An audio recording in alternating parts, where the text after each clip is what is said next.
11th problem number 11. So question ఏంటో first జాగ్రత్తగా విందాం, ఆ తర్వాత మీకు ఈ డయాగ్రామ్ అనేది ఎక్స్ప్లెయిన్ చేస్తాను. ఓకేనా? సో క్వశ్చన్ జాగ్రత్తగా వినండి.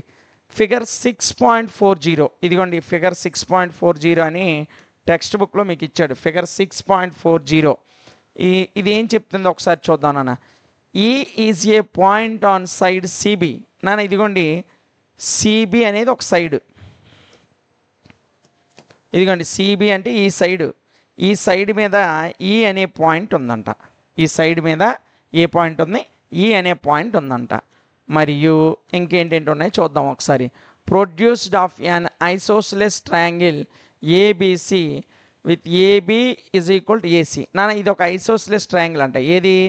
ఏబిసి అనేది ఒక ఐసోసెలస్ ట్రయాంగిల్ అంట. అంటే సమద్విబాహు త్రిభుజం అంటాం. ఇందులో రెండు సైడ్స్ అనేవి ఈక్వల్గా ఉంటాయి. ఆ రెండు సైడ్స్ ఏంటి? ఒకటి ఏబి, ఇంకొకటి ఏసీ. ఈ రెండు సైడ్స్ కూడా ఈక్వల్ అంట. మరియు if AD perpendicular to BC. నాన్న ఇదిగోండి ఇది ఏడి స్ట్రైట్గా ఉంది చూసారు, ఈ స్ట్రైట్గా ఉన్న ఏడి అనేది బీసీ మీద పెర్పెండిక్యులర్గా ఉందంట. అండ్ మరియు ఇంకోటి ఏమన్నా నాన్న, EF is perpendicular to AC. EF ఇదిగోండి ఈఎఫ్ అంటే ఇదిగోండి ఈ నుంచి ఎఫ్, ఈఎఫ్ అనేది ఏసీ మీద పెర్పెండిక్యులర్గా ఉందంట. అంటే లంబంగా 90 degrees కోణం చేస్తున్నాయంట. అయితే మనల్ని ఏం ప్రూవ్ చేయమన్నా, ఏబిడి ఇదిగోండి ఏబిడి అంటే ఈ ట్రయాంగిల్ అనేది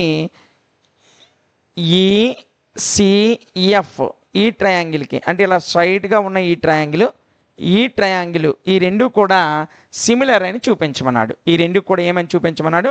సిమిలర్ అని చూపించమన్నాడు. సో చూడండి ఇక్కడ వైట్ మీకు కనిపించట్లేదు కాబట్టి మరలా వాడు ఒకసారి చెప్తా చూడండి, సింపుల్గా మీకు అర్థమయ్యేటట్టు. ఓకేనా నాన్న? ఇదిగోండి మనకు ఒక ఐసోసెలస్ ట్రయాంగిల్ ఇచ్చాడు. అదేంటి?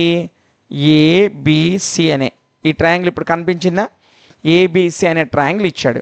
దీని మీద ఏడి అనేది బీసీ మీద పెర్పెండిక్యులర్గా ఉంది ఇలా. ఓకేనా? ఈఎఫ్ అనేది ఏసీ మీద పెర్పెండిక్యులర్గా ఉంది ఇలా. ఈ బీసీని పొడిగిస్తే ఇదిగో ఇక్కడ వరకు వచ్చింది. సో ఇప్పుడు మనకు వాడు ప్రాబ్లంలో ఏం చూపించమన్నాడంటే, మనకు వాడు ఏం ప్రూవ్ చేయమన్నాడంటే చూడండి జాగ్రత్తగా. ఇదిగోండి ఏబిడి అంటే ఇదిగోండి నాన్న ఈ ట్రయాంగిల్ ఉందా? ఈ గ్రీన్ కలర్లో ఉందా? ఈ ఏబిడి అనే ట్రయాంగిల్ అంట దేనికి సిమిలర్ అని చూపించమన్నానా? ఇదిగోండి ఈసిఎఫ్, ఇదిగో ఈ ఎల్లో కలర్లో ఉందే ఈ ట్రయాంగిల్కి సిమిలర్ అని చూపించమన్నాడు. ఓకేనా? లెక్క మీకు పెద్దదిలా కనిపిస్తుంది కానీ చాలా చిన్నది, బుడత లెక్క. ఇలా అనేసరికి అయిపోతే జాగ్రత్తగా చూడండి నాన్న. ఓకేనా? సో ఈ డయాగ్రామ్ మీకు టెక్స్ట్ బుక్లో ఇచ్చాడు. సో జాగ్రత్తగా టెక్స్ట్ బుక్ చూసుకొని క్వశ్చన్ అనేది రాసుకొని డయాగ్రామ్ కూడా నీట్గా వేయండి. ఓకేనా?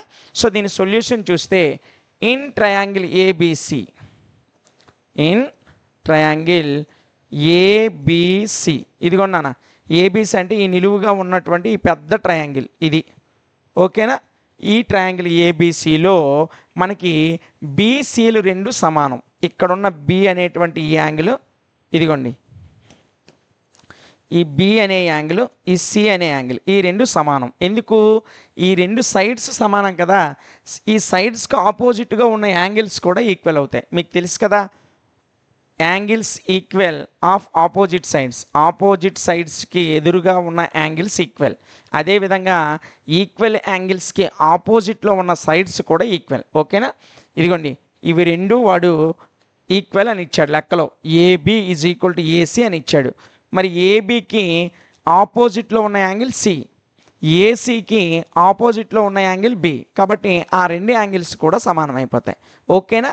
సో అదే రాద్దాం. ఇన్ ట్రయాంగిల్ ఏబిసిలో angle B is equal to angle C.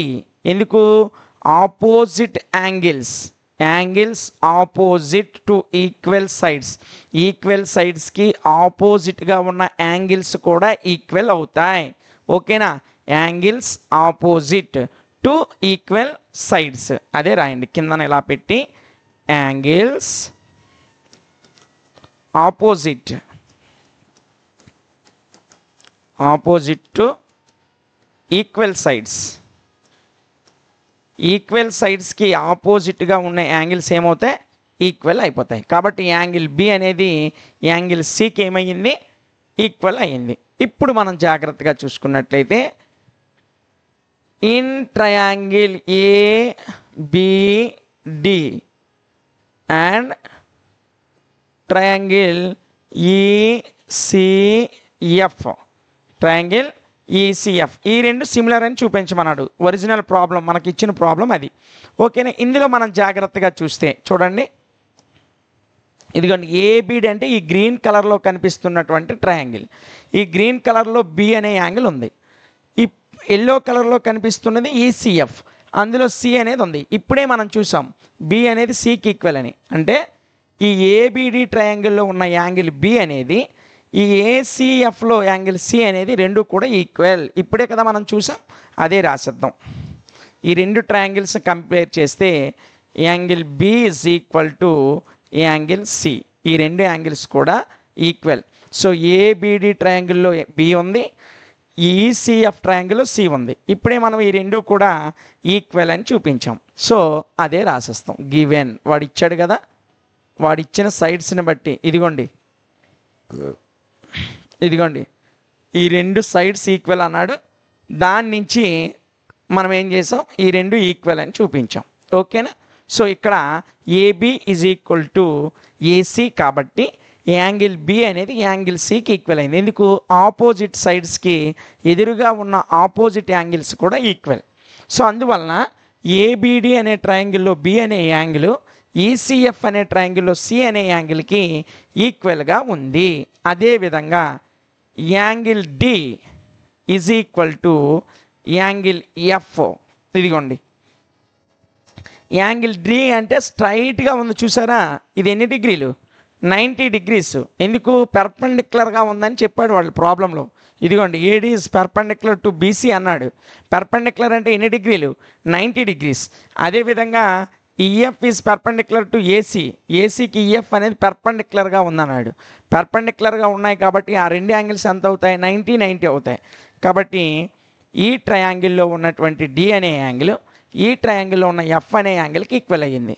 ఎలా అయ్యిందంటే ఏడి పెర్పెండిక్యులర్ టు బీసీ, అంతేనా?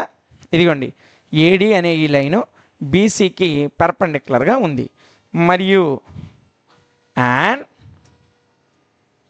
EF is perpendicular to AC. EF అనేది దేనికి పెర్పెండిక్యులర్గా ఉంది?